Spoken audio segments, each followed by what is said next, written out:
Hey class, welcome. It's Monday morning of spring break, so that's exciting.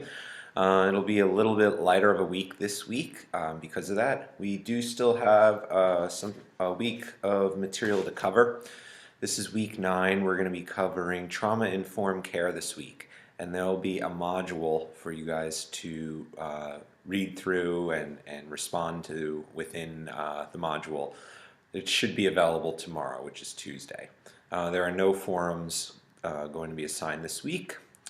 Thank you for posting questions in last week's forum. The Ask the Expert, Professor Bartholomew, was kind enough to respond to us in a timely manner, might I add. A multitude of questions that you guys had for him in reference to the interview that we conducted. I really enjoyed reading your questions and equally as much his responses. There were a few things he referenced that people had trouble accessing that I did email him this morning asking for copies of that I'll try and post. For those of you that did not get the opportunity to post a question in time, you might want to. You should post one anyway. If you didn't get to post one by Thursday, I know a few of you did, and I will try to respond to those today, so that you should get some credit. Sorry you weren't able to get your question answered by the expert, but this is the next best thing. Myself and Professor Librera's plan for this week. For anyone that had to respond to us related to the feedback for the project assignments. I know I got some of that, so I'll be responding to those emails. And we will also begin to grade forums 4 and 5 this week. So you should start to see those grades trickle in. Now, on to the midterm. The grades have been released. I will say overall, it seems like people had a difficult time with it. I believe the material was all there. People need to be reading the lessons. You know, we have analytics that we can look at and track to see what people are clicking on in the Moodle page, what students are reading, and how long they're spending reading each item. So I could see for the students that didn't do well, you could go in and look in their analytics and see that they didn't even open some lessons. So they're not going to do well. And that's unfortunate. So I guess my takeaway point for that is, you know, read all the content, the articles, the online books, everything's fair game. So with that said, I wanted to address a few of the questions that people really struggled with. So there were 5 of them that I picked out. The first one is question 5, which relates to supported employment.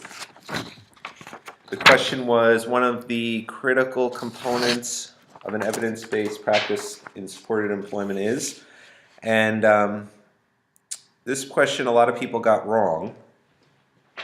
Sorry, I dropped my paper. They picked a gradual job search that allows a client to adjust the idea of going back to work and includes pre-employment assessments. No. It's the clue is a rapid job search. You won't find anything in the literature that says a gradual job search is the way to go. The SCE literature, the IPS model, is founded on this concept of a rapid job search. Somebody comes in, they want a job, you strike when that momentum is going on, and you begin work on finding them a job immediately. So that was the giveaway for question 5. The next one I wanted to talk about was question 14. It was a question about WANA, the We Are Not Alone Society. And a great deal of people answered question A, that what they did was help inpatients foster friendships that might endure in the community after discharge. And no, they did not work with people that were in the hospitals. They worked with outpatients. Getting community information about community-based peer-run programs. So that was the clue there, that the answer was C, I believe, offers outpatient comprehensive resources, not inpatients. The next one is question 19. This one relates to supported education services, and this one need to spend a little bit of time on. So the question was, which of the following could be considered a reasonable accommodation for a student who has difficulty with concentration and attention? And the majority of people got this wrong. Most people picked option A. The student meets with the faculty for 1 hour each week to review upcoming lessons and ask questions about the readings. I would love to be able to spend an hour a week with struggling students, helping them prepare for the upcoming class ahead. But the fact of the matter is that is not a reasonable accommodation. That would be an unreasonable expectation of the faculty.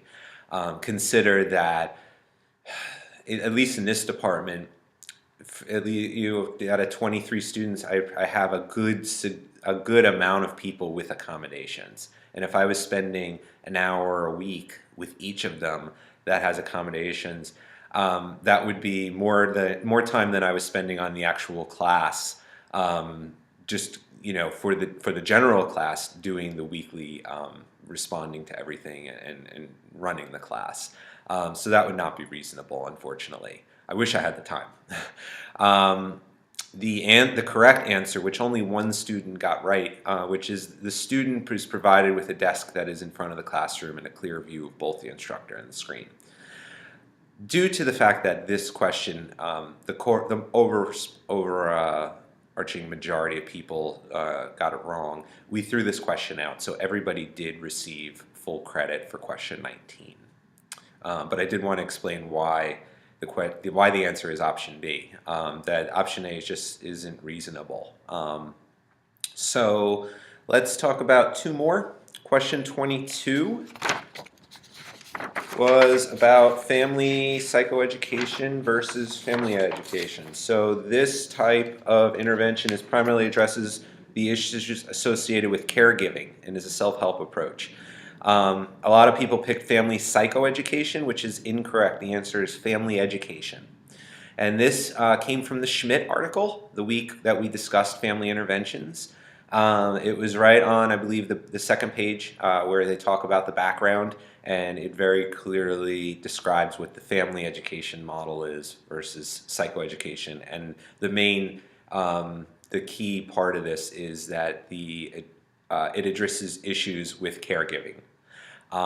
So that's question 22. And then the last question I wanted to mention is 25.